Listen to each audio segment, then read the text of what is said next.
Vamos a dar lugar entonces a la próxima presentación. Alejandro García, también de Iña Estanzuela. Él es ingeniero agrónomo de la Universidad de la República y tiene un PhD en agronomía y genética de plantas de la Universidad de California. Alejandro, su presentación es titulada Viejos problemas, nuevos desafíos, manejo de la resistencia de malezas a herbicidas. Adelante cuando usted quiera. ¿Puedo aprender algo? No, ahí estamos. Muchas gracias, Lizzy, por la presentación. Buenas tardes a todos. Ahora que Lizzy me presentaba con todos los títulos y todo, me acuerdo cuando la madre de mi hijo, cuando me dieron el título y terminé la tesis y todo, y voy y le digo, mirá, terminamos, título, PhD, todo. Me dijo, felicitaciones, doctor, ahora sé que tu hijo acá en la pelela. Así que me duró 5 minutos el título y todo. Porque bueno, hay que estar constantemente aprendiendo cosas, incorporando conocimientos, y un poco de eso es que vamos a hablar hoy, de cosas que creo que hemos desaprendido y estamos pagando un precio alto o podemos llegar a pagar un precio muy alto. Un poco el plan vamos a hablar como el manejo de resistencia. La resistencia a herbicidas es un tema amplísimo y tenemos unos pocos minutos para conversar del tema. Vamos a sobrevolar por muchos temas, entonces para que no se me pierdan durante la charla, lo primero que quiero hacer, 5 minutitos, vamos a reflexionar un poco, vamos a hacer un poco de filosofía. Después vamos a hablar más propiamente del tema de la resistencia, algunos conceptos claves y bueno, cómo se desarrolla el problema, qué tan grave puede ser, los casos más notorios que tenemos en Uruguay y bueno, y cómo tratarlo.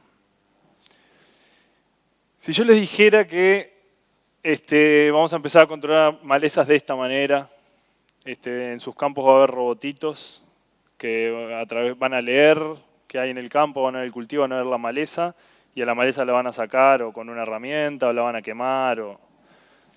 ¿Qué dirían? ¿Que estoy loco? Bueno, hay dos noticias. Una es que, la buena es que vamos para ahí, esto ya existe y vamos avanzando en ese camino, es decir, el manejo de malezas va a ser una cosa mecánica, tal vez mucho menos químicos. La mala noticia es que para llegar a esto probablemente falten 15 o 20 años, más en la agronomía extensiva, y hasta ese momento vamos a depender de las herramientas que tenemos hoy en día, que básicamente son químicas. Más hoy cuando hemos optado por un camino de sustentabilidad, de mantener nuestros suelos, que creo que ha sido una decisión muy acertada, pero dependemos más para el control de la vegetación de las malezas de los herbicidas. Acá les pongo un ejemplo, muchos de ustedes tal vez han tenido que trabajar con estos herbicidas. Esto es un ejemplo, simplemente, bueno, pero un ejemplo bastante relevante porque soja es el principal cultivo de nuestro país, de cómo se manejaban las malezas en la soja antes de las hojas resistentes a glifosato. Yo soy mucho de, no sé quién controla la cámara, yo soy mucho de caminar. Si me voy de la cámara o algo, llámenme porque en cualquier momento empiezo. Ustedes recordarán que para manejar las malezas, para tener un cultivo adecuado, había que aplicar en preemergencia algunos productos, o en presiembra, en preemergencia se podrían aplicar otros, en posemergencia temprana había alguna opción, después, y había que coordinarlo muy bien, conocer las malezas, qué productos iba a usar, se laboreaba, algunos había que incorporarlos a la tierra, y bueno, y había mucho conocimiento y había mucho manejo en ese sentido. Se pasó bastante rápido a esto, ¿no? A aplicar 2 o 3 litros de glifosato, preemergencia, 2 o 3 litros en postemergencia y seguramente unas 3 aplicaciones de glifosato. Esto ha sido una invitación a pelear a la naturaleza, ¿no? Y a pelear por su sobrevivencia. Así que, y es una batalla que la encaramos mal y no la vamos a ganar. Digo, tiene una razón muy simple, ¿no? Era muy efectivo, era económico y era fácil, y era cómodo. Bueno, ahora nos estamos dando cuenta que no hay cosas fáciles y cómodas, y tenemos que revertir eso. Es decir, la forma en que estamos encarando. ¿Cuál es el problema? El problema es que por muchos años, y esto ha sido un problema del mundo, no es de Uruguay, después que apareció el glifosato, que es un producto muy importante, y aparecieron los cultivos transgénicos resistentes al glifosato, el estudio de malezas, como existía antes de los productos, dejó de ser un tema interesante, porque era cuándo aplicamos glifosato, qué coadyuvante le ponemos, se le podía errar por unas semanas, no había problema. Bajaron los estudiantes, mucho menos estudiantes en el área, se fueron a otras áreas. Ahora nos enfrentamos con un problema grave donde tenemos que volver a manejar herbicidas viejos, volver a recordar todos esos conocimientos, pero en un contexto donde le quitamos muchos recursos. Entonces el manejo de malezas, en mi opinión, empieza a ser una limitante nuevamente. Como fue en su momento, que había que pelear con la gramilla y con varias malezas que eran complicadas y había que planificar y pegarles desde la rotación y el sistema. Después se facilitó mucho y hoy nos volvemos a encontrar con que muchas veces van a limitar lo que podemos hacer con nuestros campos. Dejamos la filosofía y vamos a hablar de cosas más concretas. La resistencia a herbicidas es hoy en día el tema del mundo en el manejo de malezas. Es decir, el que la tiene, cómo lo maneja, y el que no la tiene, cómo evita, porque ya la gente es consciente del problema, de la magnitud que puede tener el problema. Vamos a hablar de 2 definiciones que por mucho tiempo se manejaron: la resistencia, la tolerancia. Yo escuché muchas discusiones de por qué una, por qué la otra, se peleaban científicos, y hoy en día me doy en cuenta la importancia que tiene. La resistencia es la capacidad evolutiva de una población de malezas dentro de una especie a sobrevivir a la aplicación de un herbicida. Eso quiere decir que una especie era controlada adecuadamente por un herbicida, por azar existe un individuo que es diferente por una mutación, por una cosa azarosa. Ese individuo sobrevive a la aplicación, deja la descendencia, y si seguimos aplicando el mismo herbicida sistemáticamente, pasamos a una población donde ya no lo vamos a controlar con ese herbicida. La tolerancia se refiere a especies que son naturalmente tolerantes, y con ese herbicida no la vamos a controlar nunca las íbamos a controlar. Como si yo les dijera, vamos a tratar de matar trigo con metsulfurón. No lo vamos a matar. ¿Por qué es importante esto? Entonces, es importante conocer o saber la diferencia entre resistencia y tolerancia. A los efectos prácticos, inmediatamente no. En este sentido, por ejemplo, esto es un trabajo de este autor que trabajó con poblaciones de coniza, de yerba carnicera resistente. Esta primera gráfica trató a las plantas con glifosato, esto más o menos 2 litros de glifosato, trató a las plantas cuando era una roseta chiquitita, ¿no? de 5 a 8 hojas, como dice, hay una roseta chica. La población resistente, esto es mortalidad, cuántas plantas se morían. La población no resistente no se moría nada, la población susceptible se morían todas. A medida que avanzaba el estado fenológico de la planta, vamos a la última acá, es una plantita de unos 15-20 centímetros. Cuando le aplicaba la misma dosis, la resistente no se moría nunca, como acá, y la susceptible se moría el 25%. Entonces, desde el punto de vista práctico, y yo tengo un campo y le voy a aplicar glifosato, y no se murió. Y si es resistente o si es tolerante, la definición no importa mucho.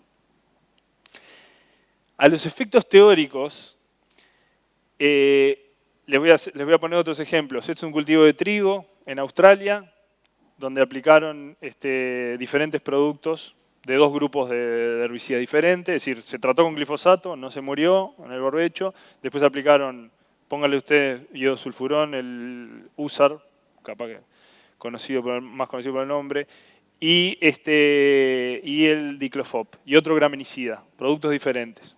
Y no se murió el ryegrass. Este es otro experimento argentino, donde aplicaron diferentes dosis de glifosato. Este es el testigo. El 2, 3 y 4 son diferentes dosis de glifosato. Y el 5 y 6 son combinaciones de 2,4-D y metsulfurón. El criterio que ellos usaron fue que el costo económico sea el mismo. La plata que voy a gastar en tratar de controlar la planta es lo mismo. Como ven, una dosis de, creo que eran alrededor de 3 litros de glifosato, no la terminó de matar. Esto es Comelina erecta, flor de Santa Lucía. Es una especie que también ha avanzado por la tolerancia que tiene el glifosato. Y con las otras dos opciones la controló bien. Entonces yo acá pongo los efectos teóricos no, porque esta planta no debimos nunca intentar controlarla con glifosato. Y bueno, y acá sí podríamos haberlo controlado con glifosato o con otros productos, pero es decir, la selección que hicimos nos llevó a esto. Entonces hay que volver a eso, a tener conocimientos de las especies, de los productos que controlan cada especie. Y bueno, eso vamos a ir hablando un poquito más durante la charla. Bueno, esto es simplemente, estas transparencias que yo les muestro aquí son de la Sociedad Americana de Malezas, que es un programa de educación que ellos tienen, nos simplifica mucho. Y es básicamente un pequeño esquemita de lo que les decía, ¿no? Sobrevive una planta, se reproduce, deja descendencia, al otro año hay más individuos y si seguimos con la misma práctica, bueno, lo voy a adelantar porque ya sabemos cuál es el resultado, es este.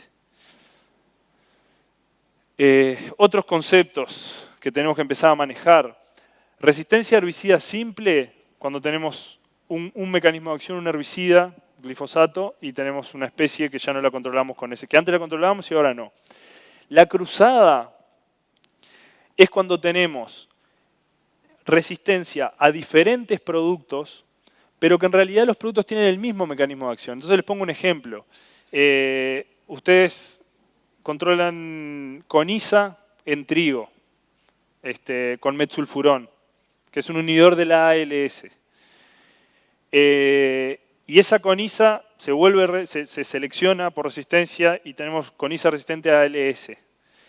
Esa coniza, ustedes saben cómo vuela y cómo está de un día para el otro en todos lados. Con resistencia a ALS se instala en una pastura y ya con preside, con flumetsular no la controlamos más. Imagínense cómo vamos a controlar malezas en pasturas de tréboles si no tenemos más preside como herramienta. Entonces, eso es cruzada, ¿no? Es decir, parecen productos diferentes, pero en realidad tienen el mismo mecanismo de acción, la misma manera de matar a la planta. Y eso es lo que tenemos que empezar a afinar un poquito más. Y después la múltiple, que es resistencia de la misma población a diferentes mecanismos de acción. Y ahí es donde las cosas empiezan a complicar. Bueno, esto un poco en tren de lo que les decía. Estos son los mecanismos de acción, ¿no? que han ido inventándose o utilizándose para el control de malezas a lo largo de la historia de los herbicidas modernos, ¿no? Entonces el glifosato está por acá, 1970 temprano, los inhibidores de la ALS, que son todas las sulfonilureas y midasolinonas, imacetapir, metsulfurón, closulfurón, todos esos, también temprano en los 80. Este grupo, si dejamos afuera este grupo, que es un inhibidor de la celulosa, son herbicidas nuevos que en Uruguay todavía no están y todavía no han tenido mucho impacto, no se sabe qué tanto impacto va a tener ese grupo de herbicidas. Si dejamos afuera el descubrimiento de mecanismos de acción dejaron de haber nuevos mecanismos en los 80, 85 por ahí. Hemos pasado 30 años prácticamente sin nuevos mecanismos de acción. Y esto es la evolución del número de especies que han desarrollado resistencia a diferentes mecanismos de acción. Como ustedes verán, hay algunos muy fáciles. La línea roja es de los inhibidores de la ALS, muchos de los productos que usamos en cultivos de invierno y ahora en cultivos de verano también, en la soja, el diclosulam, el Spider, por ejemplo. Y muchos otros que podía mencionarlos, ¿no? Pero evidentemente hay grupos, estos salieron, como yo les decía, más o menos en los 80, en los mediados de los 80, y enseguida que aparecieron empezaron los casos de resistencia. Pues es un grupo, mecanismos de acción en los cuales es más probable que haya plantas ya directamente tolerantes.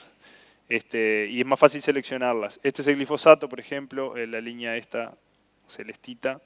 Este es el glifosato se usó por 20 años, casi sin casos. Es más, en el 95 salieron un par de publicaciones donde explicaban por qué iba a ser casi imposible que se generara resistencia al glifosato en el mundo. Y en el 96 se reportó el primer caso. Y después cultivos transgénicos, siembra directa, y nosotros estamos por acá en esta línea ya. Bueno, ¿hacia dónde vamos si no modificamos algunas de las prácticas que son comunes hoy en día? Y bueno, a casos como los de Australia. Australia tiene 104 casos reportados de resistencia, 16 de ellos de resistencia múltiple, lo que yo les decía, especies, poblaciones de diferentes especies resistentes a varios mecanismos de acción. En este caso a 7, por ejemplo. Esta gente no tiene con qué tirarle al ryegrass, no tienen herbicidas químicos para controlar ryegrass. Y ya se están pasando a otras cosas, es decir, ellos también están en planes de siembra directa, el laboreo regular no es una opción, entonces bueno, tienen que enfardar la cola de trilla y sacarla del campo para llevarse la semilla, porque indefectiblemente ellos tienen semilla producida de maleza resistente porque no las controlan todas, lo tienen que sacar del campo, lo hileran o la queman, o bueno, últimamente le llaman el Harrington, el destructor de semilla Harrington, que le hacen pasar a la cola de trilla por ahí, son unos engranajes muy finos que muelen la semilla y tienen bastante buena. Pero bueno, ya son otros costos, ¿no? Estamos hablando de triplicar o cuadriplicar el costo del manejo de malezas. Estados Unidos tiene 508 casos reportados. Cuando yo digo casos, cuidado, porque una cosa son las especies y otra cosa son los casos, ¿no? Yo muchas veces me refiero a casos y dentro de casos puede estar la misma especie muchas veces, pero es en una parte del país y en otra parte, es decir, son selecciones diferentes. Bueno, o puede ser capaz que alguna transferencia por semilla o que también vamos a hablar algo de eso, por maquinaria que va de un lado a otro. Pero en general son casos estudiados individualmente. Bueno, ellos tienen una pelea fuerte contra el Amaranthus. En este caso el Tuberculatus es el que tienen más estudiado, pero el Palmeri es el que mencionan como un problema más grande. Con algunos casos con 13 mecanismos de acción, resistencia a 3 mecanismos de acción, y yo acá puse este otro, porque vamos a hablar un poquitito más de esto.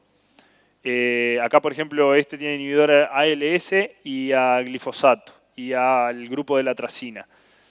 Este otro,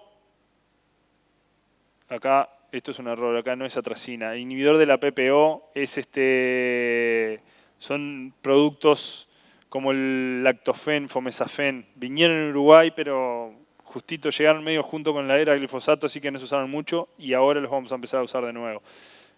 Pero me interesaba marcar que ya hay resistencia a este grupo también.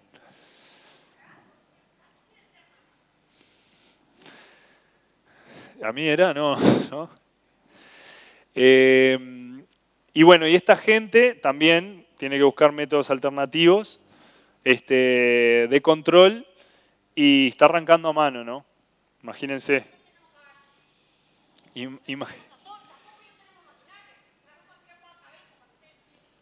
Imagínense en un país como este de alto uso de la tecnología,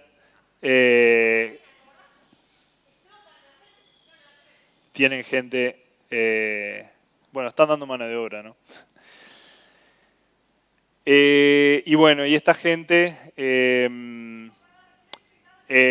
usan controles mecánicos dentro del cultivo, muchos están volviendo al laboreo para tratar de controlarla y están manejando costos de multiplicado por 5 el costo que tenían antes de tener los problemas.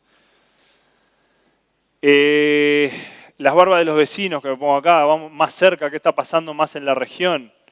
Y Brasil tiene 41 casos reportados de resistencia, 9 de resistencia múltiple, todas especies conocidas por nosotros, que nosotros controlamos en todos los ciclos de cultivo: amaranthus, avena, coniza, cipero, digitaria, quinocloa. Puse algunos, no están todos, hay más.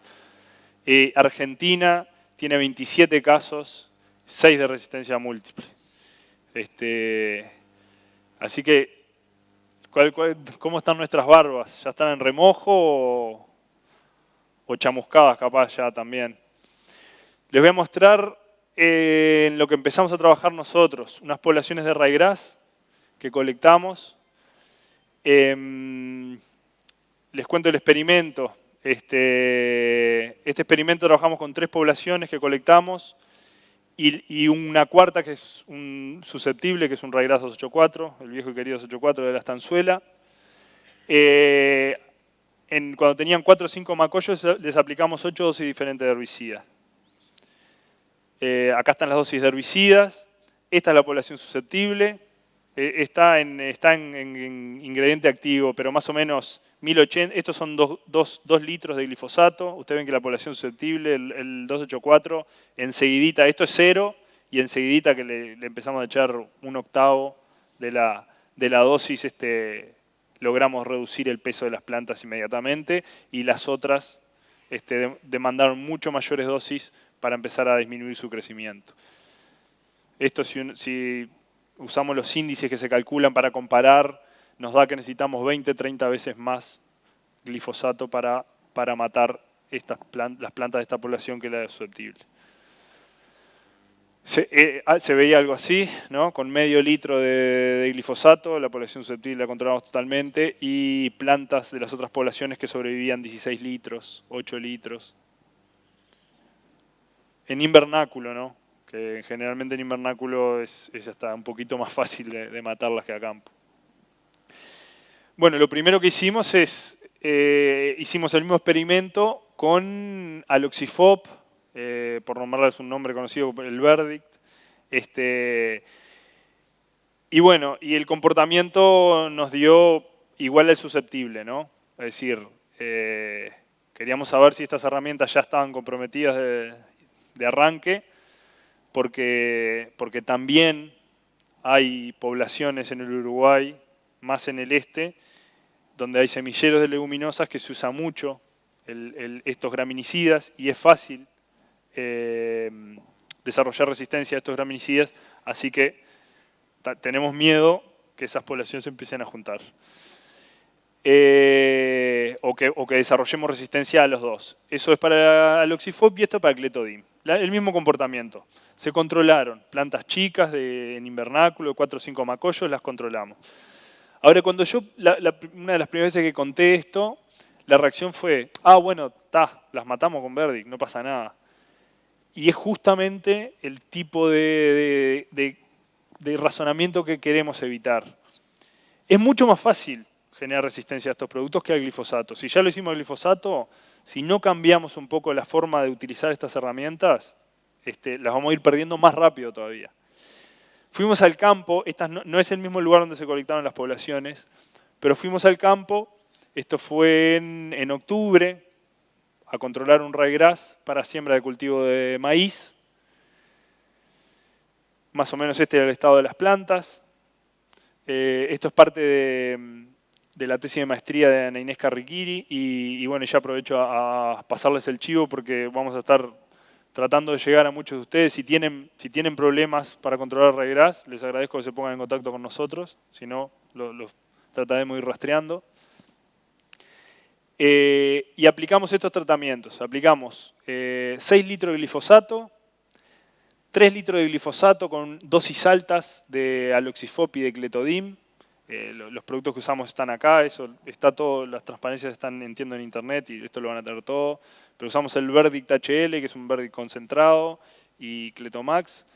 Siempre dosis altas, prácticamente cerca de las que se recomienda para el control de gramilla. Y bueno, y una combinación de sulfonilureas que viene con el nombre de Ligate, que es un poco, bueno, no está el nombre Ligate, pero es lo que se recomienda con las hojas STS, las hojas resistentes tolerantes a sulfonilureas, es uno de los productos que se recomienda. Hicimos los mismos tratamientos, pero 7 días después, que en realidad fueron 10, discúlpenme, 10 días después echamos 2 litros de paraquat. Y lo mismo, pero 20 días después echamos el paraquat. Estos fueron los 6 litros de glifosato. No hicimos ni cosquillas. Esto fue glifosato con paraquat a los 20 días. Les muestro algunas fotos, hay muchas fotos, pero les voy a mostrar algunas para que ustedes se hagan idea de lo que fue y después les muestro los datos. El glifosato con cletodim y el paraquat a los 20 días fue lo que mejor anduvo. El glifosato y las sulfonilureas, controles muy pobres. El glifosato y el oxifop y el paraquat a los 20 días, también bastante buen control, pero acá entramos en otro problema. Cuando uno decía un buen control de una maleza, capaz que era 80-90% y era un buen control. Ahora si nosotros decimos 80% de control, quiere decir que el 20% de las plantas me están dejando semilla resistente en el campo. Entonces tenemos que ser mucho más exigentes. Si sabemos que ya tenemos la población resistente seleccionada, tenemos que ser mucho más exigentes con el nivel de control que queremos. Los que solo recibieron el tratamiento inicial de glifosato y aloxifopo, glifosato y cletodim, no era suficiente. Por eso yo les decía, cuando hicimos el ensayo en invernáculo, con dosis normales de estos graminicidas las estamos controlando bien. Cuando fuimos al campo en estados más avanzados, es verdad, y probablemente esa sea la explicación, no las logramos controlar. Es decir, tuvimos que usar la técnica, lo que funcionó es lo que se conoce hoy en día como la técnica del doble golpe, ¿no? El glifosato con el graminicida y un tiempo después el desecante.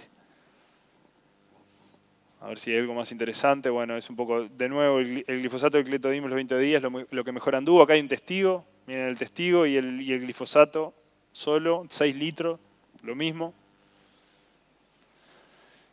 Y los resultados, rápidamente, se me quedó medio corrido, pero lo importante, bueno, debería estar en la línea del cletodim.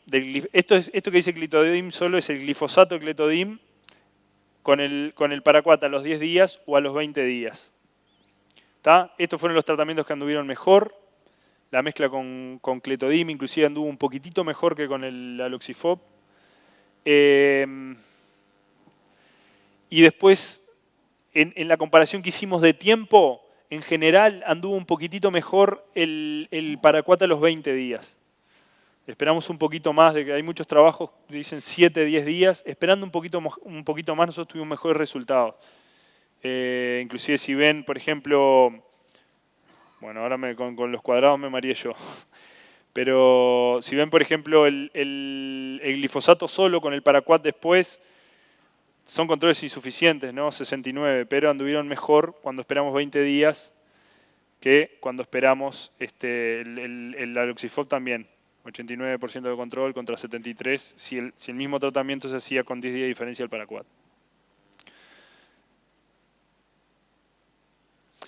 Bueno, el otro que les quiero comentar es el Amaranthus palmeri. Este es un monstruo realmente, no sé, creo que la mayoría ya ha oído nombrar, asusta, y además ya lo trajimos preparadito y tuneado de afuera, es decir, una especie que no estaba en Uruguay, y aparentemente vino de afuera, porque podemos decir que vino de Estados Unidos con maquinaria, pero en Argentina está bastante difundida también, y las amarantáceas son especies que son bastante apetecidas por los pájaros. Entonces, si están del otro lado del río Uruguay y son comidas por los pájaros, tampoco vamos a gobernar eso. Pero realmente este es un problema que ya no sé qué palabras usar para sensibilizar a la gente que lo tiene o que sabe que está en la vuelta. Un poquitito por las características de él, para no confundirlo con con los criollos, como el yuyo colorado. Es un yuyo colorado, ¿verdad? Es el pecíolo, es más largo que la hoja. Esa es una característica bastante distintiva. Después la disposición de las hojas es como en estrella, es muy buena la disposición, la arquitectura que tiene. Esto habla de una planta muy evolucionada justamente para competir, para capturar luz del sol muy bien. Y es dioica, eso quiere decir que tiene plantas macho y plantas hembra. Así que si ustedes ven la población van a ver que la inflorescencia es diferente. La inflorescencia de la hembra es más larga. Son unas inflorescencias que llegan hasta los 40 centímetros y cuando uno la toca pincha mucho. Y esto pueden tener o no. De cualquier manera ya hay reportes de que está hibridando. La especie Palmeri está hibridando con otros amaranthus. Entonces estas características se empiezan a perder y lamentablemente nosotros para controlarla, ahora vamos a ver, tenemos que controlarla en estos estados. Cuando empezamos a ver los cotiledones, las plantines chiquitos y nos damos cuenta que es amaranthus, tenemos que empezar ya mismo a pensar en el control porque es una especie que se te va de los 5 o 10 centímetros de tamaño y no la controlas más. Dentro del cultivo, ¿no? Dentro de los cultivos, particularmente dentro de soja. Entonces va a ser muy difícil con plantines muy chiquitos tratar de identificar bien qué especie es. Con la alerta que tenemos hoy en día, cuando se identifique que es el género Amaranthus, habría que realizar un control. Estos son productos registrados para el barbecho químico, es decir, pre-emergencia del maíz. Y estos para la post-emergencia. En maíz hay alguna herramienta más, sobre todo hoy en día por la posibilidad de usar las hormonas sintéticas, ¿no? Como el 2,4-D, el dicamba. En negrita yo les puse los productos, estos son evaluaciones argentinas, nosotros todavía no hemos hecho evaluaciones nacionales. Creo que la facultad, Grisel Fernández, ya tiene alguna y alguna empresa ya está trabajando también. Pero tenemos que asumir, por algunos ensayos que yo he recorrido, tenemos que asumir que ya el que vino acá es resistente a glifosato y a ALS, que es lo mismo que tiene en Argentina, así que ya de pique arrancamos con menos herramientas. Bueno, como les decía, esto lo van a tener, estos son los productos que tendrían más actividad. En soja, también estos son todos productos que hay disponibles en el Uruguay, o por lo menos están registrados. La disponibilidad seguramente empiecen a estar, pero eso es medio a demanda, ¿no? Muchas veces, a veces capaz que vamos a pedir y no está disponible el producto. Los trabajos de los argentinos, ellos dicen que hay que mantenerlo. La emergencia de esta especie puede ser desde septiembre hasta marzo prácticamente. Tiene flujos de emergencia permanente, cuando tiene condiciones, tiene agua durante el verano, empieza a emerger. Entonces, y después, como les decía, después que se te escapa de determinado estado de tamaño, no la controlas más. Entonces, ellos tienen trabajos de overlapping, que le llaman, que es superponer la actividad de herbicidas de suelo. Entonces, por ejemplo, los mejores resultados los han tenido aplicando metribuzin previo a la siembra de soja, y seguido en el momento de esto póngale 15 días antes o 20 días antes de la siembra, y en el momento que sembramos, herbicidas como el flumexacin y el sulfentrazone en mezcla con metolaclor. Es el programa que mejor les ha dado resultado. En posemergencia de soja seguramente tengan emergencias. Esto no es suficiente en la mayoría de los casos para que no venga. Y cuando viene, lo que tenemos son los inhibidores de la PPO, como el lactofen y el fomesafen, que les contaba hoy, que ya hay también resistencia en Estados Unidos. Así que, es decir, todas las indicaciones van a que tenemos que cuidar los productos. Ahora vamos a hablar un poquito más de las mezclas y eso. Lo otro que tenemos que empezar de nuevo a acostumbrarnos, porque claro, con el tema del glifosato, era aplicar glifosato y ver las hojitas como una tabla verde, Y así otros cultivos también, no solo la soja, ¿no? Pero los trigos también nos acostumbramos a usar herbicidas muy selectivos que hacían muy poco daño. Estos inhibidores de la PPO, si bien la soja lo resiste, le pega un palito, como decimos. Y hay que empezar a lidiar con esas cosas. A empezar a acostumbrarse de nuevo a que las herramientas que tenemos hay que forzar un poco más el sistema. Esto es una foto americana nomás de una universidad 7 días después de la aplicación, y esta es una foto nuestra donde aplicamos el producto y 35 días después. Ven que las hojas viejas son las que quedaron manchadas, después las hojas se recupera y no tiene problema. Pero bueno, aplíquenlo y no vayan a la chacra por un tiempito. Algunas que me gustaría que estuvieran muy atentos son los rábanos, sobre todo por la resistencia a ALS, a metsulfurón, el clorsulfurón. Ya sospechamos que hay y es parecido a lo que yo les contaba de la coniza. Rábanos resistentes a ALS, después que se nos meten en la pradera y ya no tenemos más el preside y empieza a ser un problema grande. La equinocloa también, otra especie de verano muy agresiva. La cantidad de semillas, de plantas que se están viendo en las chacras y la producción de semilla asusta, y cuando hay mucha cantidad de semilla se están dando las condiciones favorables para seleccionar resistencia. Bueno, eso ya hablamos del yugo colorado. Bueno, el plan es sencillo. Hay que volver a retomar viejas prácticas. Planificar rotaciones, planificar los cultivos, las siembras, la utilización de herbicidas y diversificar las herramientas. Eso es la clave.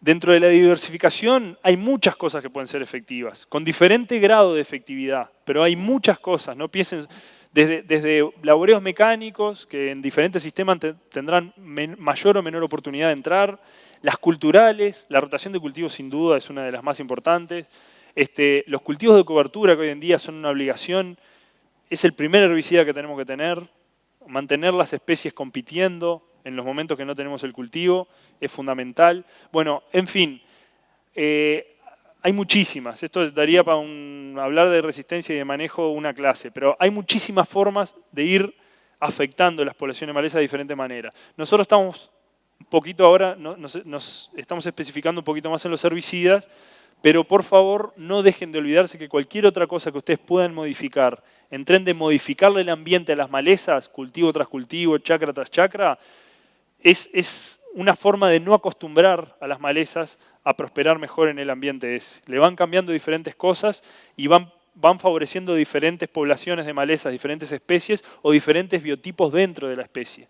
Y eso hace que no dominen una sobre las demás. O ayuda por lo menos. Aplicar la dosis de etiqueta. ¿Qué es la dosis de etiqueta? ¿A qué nos referimos? Bueno, sin duda lo que dice la etiqueta del producto, que está el rango, pero para el estado de la maleza que dice. Si yo uso el rango que dice la etiqueta en un ryegrass que está encañado así, no estamos usando la dosis de etiqueta. Hay diferentes formas de no usar la dosis de etiqueta, ¿no? El uso intencional de dosis baja, acá en Uruguay no se hace mucho eso, creo. Pero bueno, si uno dice vamos a ahorrar unos pesos, es una mala política, a través de la reducción de la dosis. La aspersión de plantas más grandes que lo recomendado, también la planta está más grande y está recibiendo menos producto del que debería para morir. La cobertura inadecuada también, si se me pasó el momento del cultivo y no le llego bien a la planta, la cantidad de producto va a ser menor. Y bueno, la calibración y la aspersión también fundamental. Fundamental porque ahora estamos empezando a usar muchos desecantes y si nosotros tenemos el glifosato, que es un herbicida que actúa de una manera y que ingresa de una manera a la planta, con la misma tecnología, la misma boquilla, presión, caudal de agua, nosotros sacamos el glifosato y ponemos paraquat, no vamos a tener un buen resultado. Tenemos que afinar de nuevo esto. Bueno, hablamos mucho ya de diversificar. Esto tenemos que empezar a manejarlo. No se asusten, esto es un mapa. Vamos a ver si sacamos más amables. Este es el mapa de clasificación de herbicidas. El mecanismo de acción y todos los productos están dentro del mecanismo de acción y dentro del mecanismo de acción en diferentes familias. el productor, usted productor, debería empezar a pedirle a sus técnicos que manejen los mecanismos de acción, cada producto a cuál pertenece, y nosotros los técnicos tenemos que volver a manejar este tipo de cosas. Bueno, ejemplos simplemente, ya Lizzy me va a empezar a mirar mal, ejemplos de tanto en soja como en maíz, tenemos productos registrados de diferentes, acá lo que yo les pongo, esta es la clasificación del herbicida, tiene una letra y un número porque son las dos clasificaciones internacionales que se usan, pero como ustedes ven tenemos productos de diferentes mecanismos de acción para utilizar en diferentes momentos, tanto en soja como en maíz. Tenemos que empezar a rotarlos y a usarlos adecuadamente. Y bueno, y último, se vienen nuevos eventos, por ejemplo la soja resistente a 2,4-D, a dicamba, el maíz resistente al oxifop, eso se puede aprobar en el corto plazo. Y les pongo acá, son herramientas muy valiosas si las vamos a usar como una parte, como una herramienta más de esa estrategia planificada que yo les hablo. Si vienen y las usamos como llegó la soja resistente al glifosato, sistemáticamente y perpetuada, va a agravar el problema. Bueno, ¿tengo tiempo? Bueno, como para redondear la idea o refrendar, capaz, esto que estuvimos hablando, quisiera ponerles un videíto, así no tienen que escucharme más a mí, y capaz es una forma más divertida de redondear.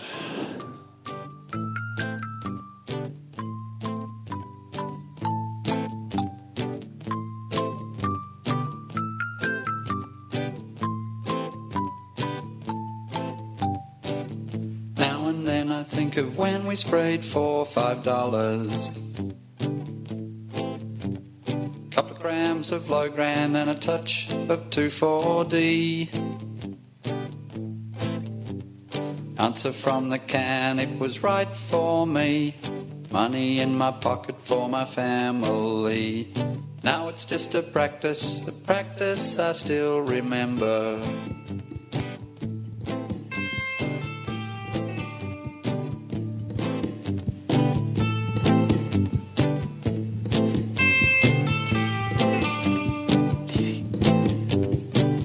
Get addicted to a certain kind of farming,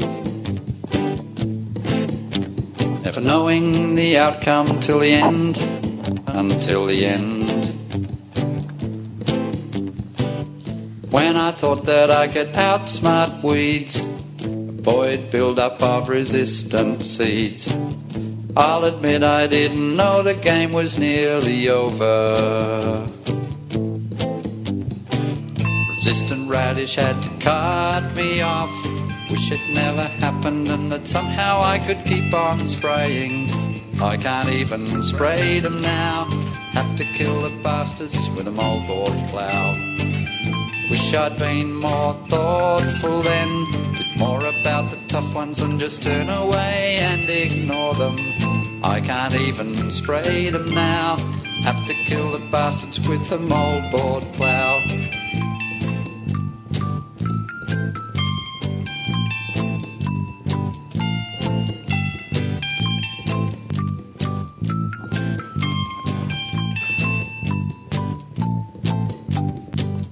Now and then I think of all the times I had escape weeds, always thinking there was nothing more that could be done. But I don't want to feel that way, I just want to keep the spray.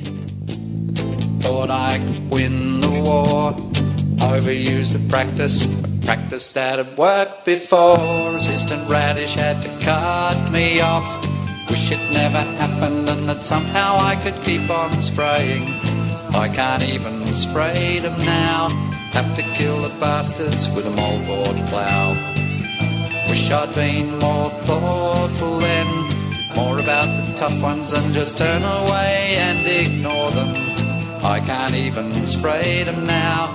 Have to kill the bastards with a moldboard plough. Have to to kill the bastards with a moldboard plough. Wild radish,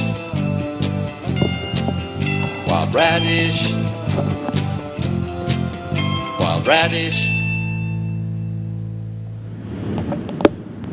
Bueno, en fin, para tratar de ponerle un poquito más de color. Después si lo ven en internet al video, fíjense los créditos al final, porque obviamente esto es un trabajo de unos australianos y no me quiero llevar crédito, ¿no?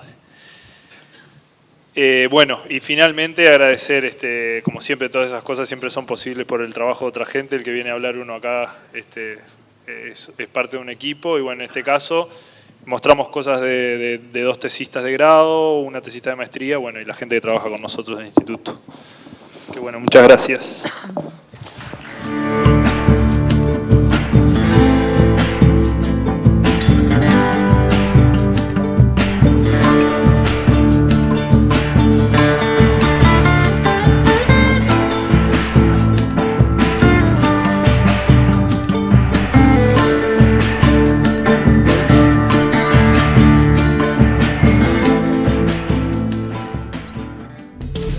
Right.